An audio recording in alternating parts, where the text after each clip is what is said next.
Cup, brought to you by the Nickel Plate. Sit, sip, savor, and shop. Good morning to you. It's 8 o'clock on the start of a Thursday morning.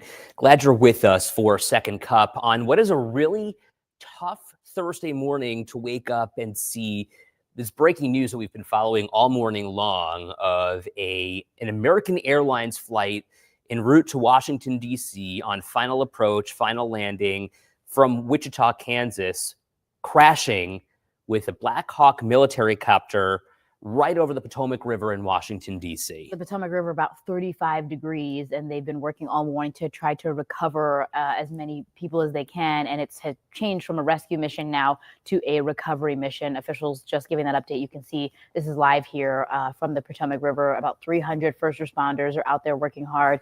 When you wake up and hear something like this, your heart is heavy. There's a pit in your stomach. It's difficult to hear, and then it reminds you of what happened 16 years ago in Buffalo. Right. So here we are 16 years later, and this is the first U.S. airline that's crashed in a deadly crash like this, no less, since the crash of Flight 3407, which was over Clarence Center. That was 16 years ago, and we know 49 people died on that plane, one person on the ground. That crash, though, in particular, was pilot error. That is the reason why they say that flight crashed. This crash in particular, still unclear what exactly happened here. Well, raising a lot of questions, obviously, what exactly went on. But I was just listening as officials gave an update, and the CEO of American Airlines was saying that the flight was on its path. And so, you know, the training that they were doing with the helicopter is normal. Mm-hmm. It's normal when you're flying into the Reagan National Airport to see helicopters around there, around DC, and both were flying normally. How they collided is confusing, and it's heartbreaking to watch the video. About 60 passengers on that plane and 4 crew members, and then they're believed to be 3 people on the Black Hawk helicopter. Okay, so we talked about how this, kind of is reminiscent of, did we see the video? Yeah, the video is awful. You talk about how this is reminiscent of what happened on Flight 3407, which was obviously one of the most critical incidents of our lifetime in terms of aviation safety, and how people know what happened there. Yeah. The why. Well, it was that pilot error, and then they've been working since then Right. to make changes for aviation, for pilots, there's more rest time for them and they don't get as fatigued. Really working tirelessly for more than a decade now to try to get these things changed, so that these things don't happen, so that our skies are safer for everyone, so that people don't experience the pain and emotion that they felt. But I can only imagine what it was like for people who experienced that, Right. waking up this morning to find out that there was a crash with a commercial airline, American Airlines flight, this morning on a cold January night. And it's just been... Well, and you consider the people who are on that flight and they are waking up this morning and their worlds are just flipped upside down. Well, when you have people flying in, oh yeah, I'll just pick them up from the airport, like it's so commonplace. Right. You have someone get on a flight, you send them off, you expect them to land safely. So when that doesn't happen, it's just painful. And then people are mentioning part of the U.S. Skate team. They Right. confirm they've been aboard. Some of their coaches and Team USA, the U.S. ice skating team, was on that flight from Wichita. Linda saying, yes, they did announce that there are no survivors. They have changed this from what was a rescue mission to a recovery mission.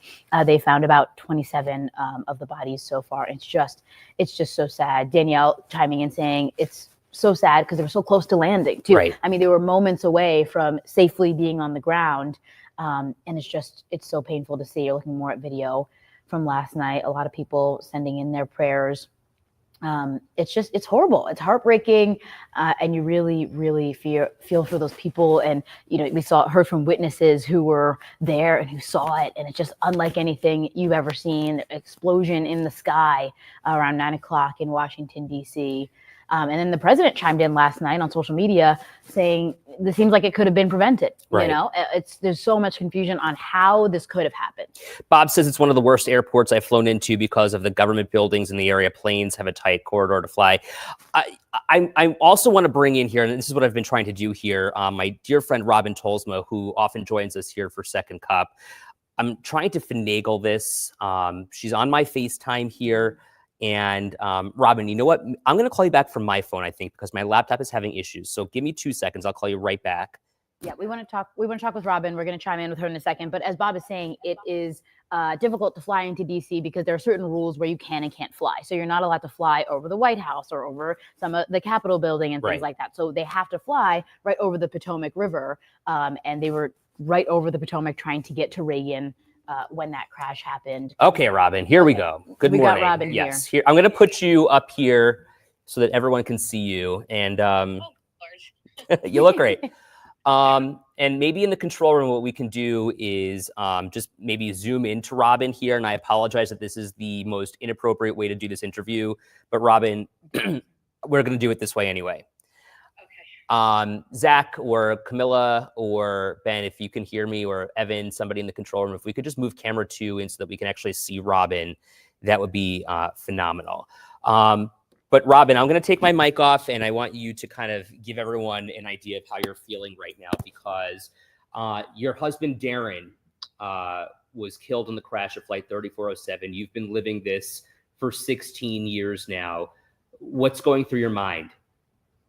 You know, the first thing that went through my mind was when everybody went to bed last night, and I know Kansas is an hour before us, they went to bed or were going about their day, and it was a perfect day for them. But then everything changed, and they woke up today to chaos, and children woke up today heartbroken, and families are heartbroken, and there's nothing anyone can do to take that away or make it better. At this point, there's nothing, and it's time, and a lot of time before you start to feel like yourself again. Those people are flying on numbness right now.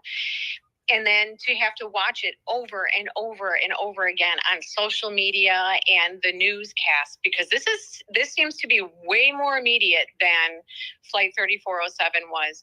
We didn't know the why, or what happened, I should say. We didn't know what happened. They know what happened. They don't know the why did that happen. And it could take a year for the NTSB to have some answers. And that's hard. That's really hard. I wonder, Robin, you know, the crash of Flight 3407 was different in the sense that a lot of people were here on the plane from Western New York, and Western New York, it happened right over Western New York.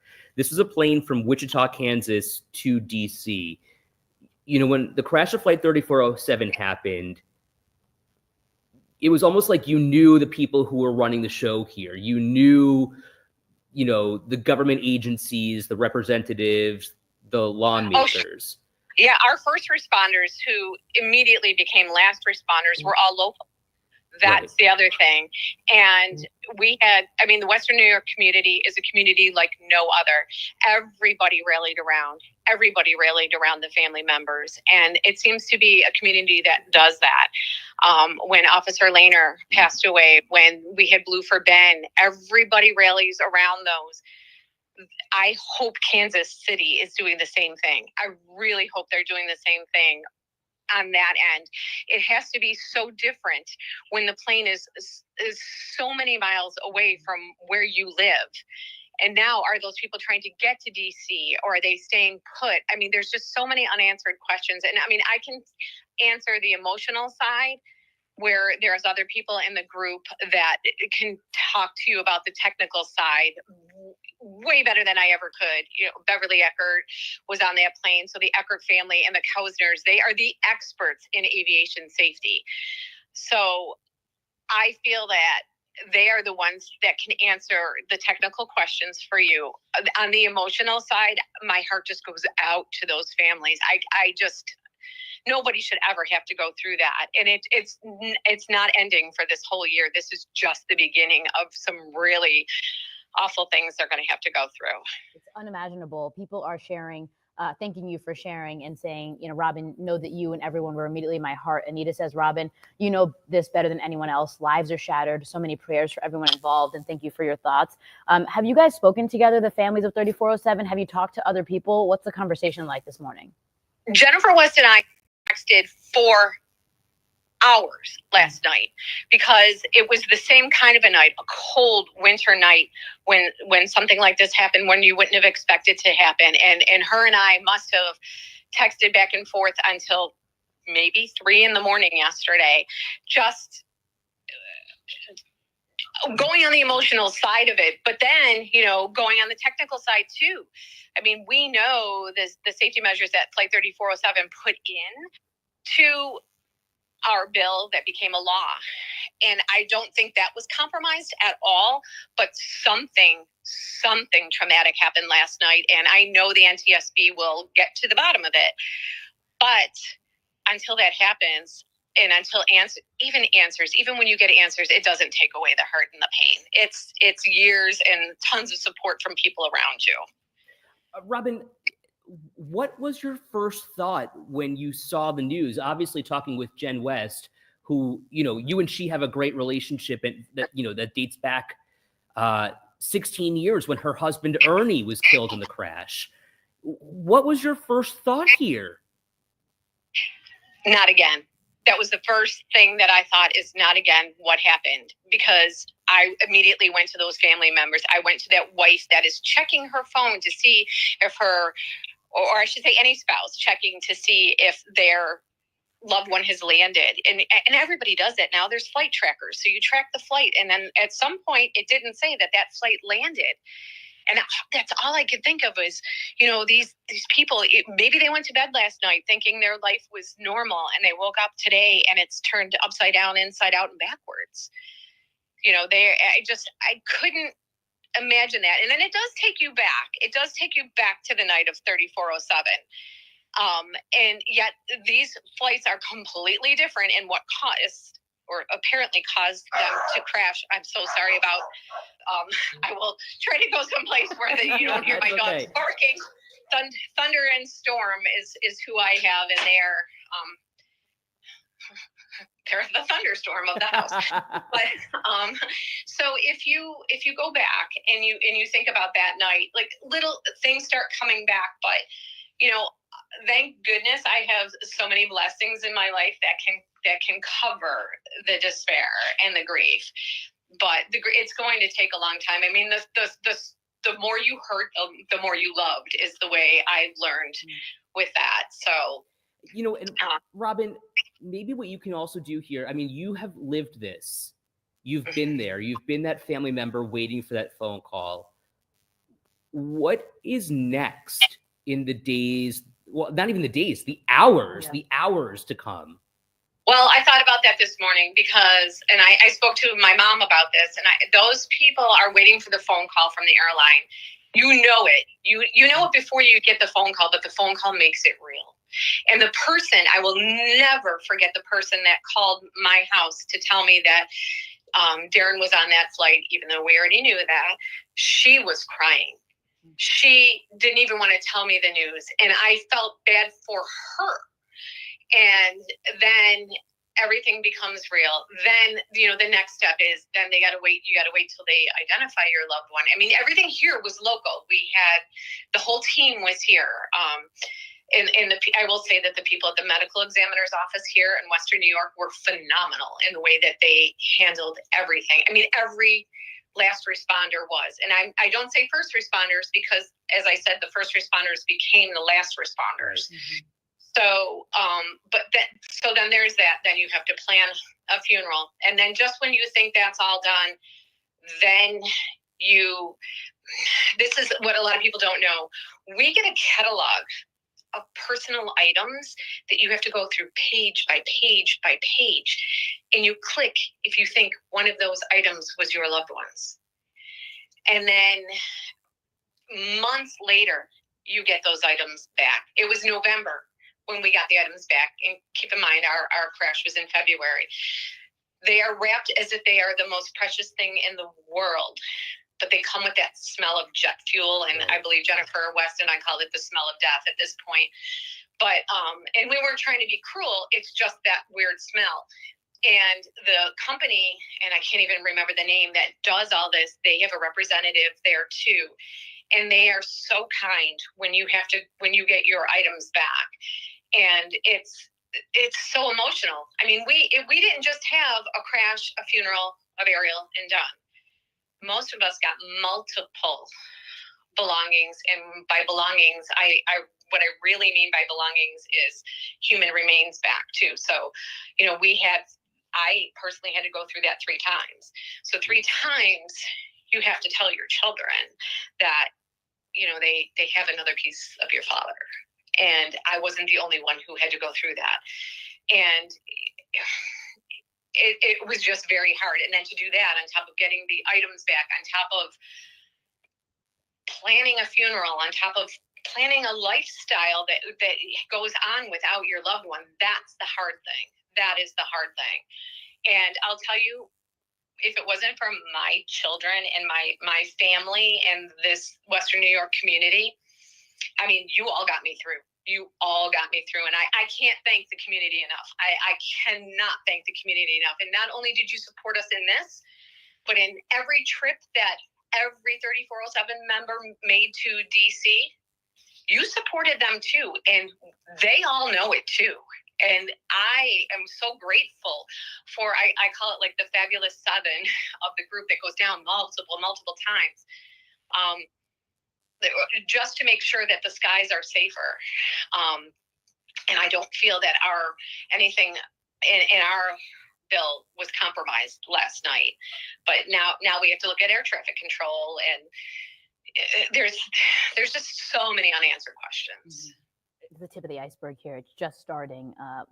So much ahead of these families here. It's when you put into perspective like that, Robin, I think, people in the comments are saying, wow, it turns your life upside down. And thank you for sharing that with us. Anita says this is so traumatic to hear this from someone who's lived it firsthand. So maybe Robin, does this open up a wound for you? Does that open up that trauma that you lived 16 years ago to see it happen again here? The wound never closes. It never closes. We just learned how to live with the wound. What this did for me was immediately, it shifted off of me, and I immediately went to, maybe there's another family that's very similar to my family that this just happened to, that has 2 children and, a widow who now, a wife who is now a widow, I should say, who really depended on her husband for everything. Sure. So, I had to learn so much. As it just sparks that. I feel bad for, and I have to pull out the children, especially being a grandma now.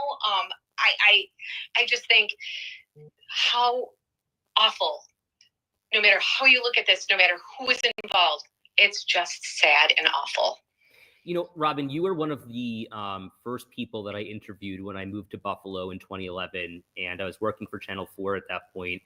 And I remember you welcoming me into your home, and I met your daughter, and I was really trying to, at 24 years old, trying to understand what had happened 2 years before I arrived in Buffalo.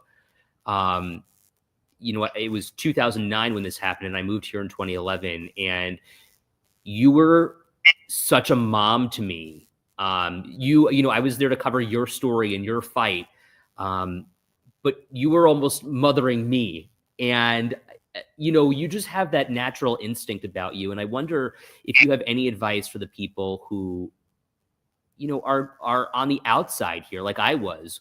What do you say to them? Lean on people. A lot of times what people saw was not the real me. I wanted to be that strong pillar, but I became that strong pillar. I did have a strong group. My children were amazing. My daughter and I were close then. We're closer now. Same with my son. But when I should have leaned on people, I didn't. I cried by myself. I cried in the car. I cried in the shower. And what I should have realized was it would have been okay to cry in front of people. It would have been okay to let some of my hurt show to the surface. And I did try to hide a lot of that. And, it was somebody who said to me, if there was a door you could walk through and it would take away every ounce of pain you have, every ounce of pain, but it would also take away every memory you have of your loved one, would you walk through that door? And my answer is no, because I would want the memory to go along with the grief. And it was my brother who said that. Wow. So, yeah. So the thing is, grief is the price we pay for love. And I didn't quite get that 16 years ago. I get it now. Grief is the price we pay for love. Yeah. That is, I think, one of the most powerful things I've ever heard. I mean, you have somebody die in your life, but perhaps obviously not as tragic as circumstances as you have. But when you consider death, and this is so deep, but it's true, when you consider the depths of your love for someone, the grief is the price we pay for love. And as much as, right. Robin, you've been saying, it's not something that heals overnight or really ever heals. It's not something that ever goes away. It's something that you're continuously living through. And to think that, like you mentioned, people may have gone to bed last night and woke up this morning to start this journey that's going to just be so long for them. I mean, the questions, why did this happen? How could this have happened? What if kind of situations? I think I'm thinking about all of them and what their minds must be like right now. The would have, could have, should haves are horrible for the first 2 years. And then you start to realize there's nothing that could have prevented that from happening. But what can we learn from this, and how can we stop this from ever happening again? And the fight that the families have for Flight 3407 for aviation safety has become the legacy for all of those who died on 3407, including Karen Walensky's husband on the ground. Right. I mean, she's been a pillar of strength for the community, I will tell you that. So these families may have their own cause coming up. And there's a lot of resources out there that can help them. There's a ton, and I hope they get that help and that they lean on those. I mean, there's driveways that are going to need to be shoveled. Do you know what I mean? Life does go on, and yet you don't know how to function. So you need a lead, so to speak. So they're going to need somebody that's going to help them. Robin, I interviewed Karen Walensky. It's interesting that you bring up Doug and, the one on the ground. Right. Karen Walensky had a unique circumstance in that the plane crashed into her house. Mm-hmm. She lost her entire life. Right. And her husband. Yep. And yet she is a pillar of strength for the community. I mean, she lost every memento, every memory, everything. But what I also have learned is no matter what physical things you lose, photos, trinkets, mementos, no one can take the memory away. You always have that memory. All you have to do is keep that close to your heart. I can remember the day that I got married. I can remember the day we had our firstborn son. I can remember all of that. And nothing, if I could lose everything in my house and it still can't take the memory away, but it takes a long time to get there. Robin, people are wrapping their arms around you here, just commenting, saying how wonderful you are.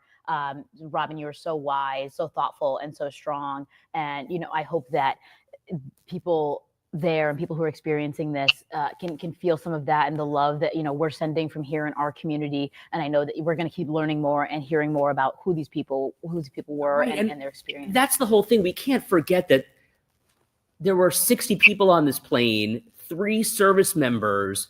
I mean, for as much as we want to blame someone, right, or figure out why, what happened, how this happened, we can't forget the people.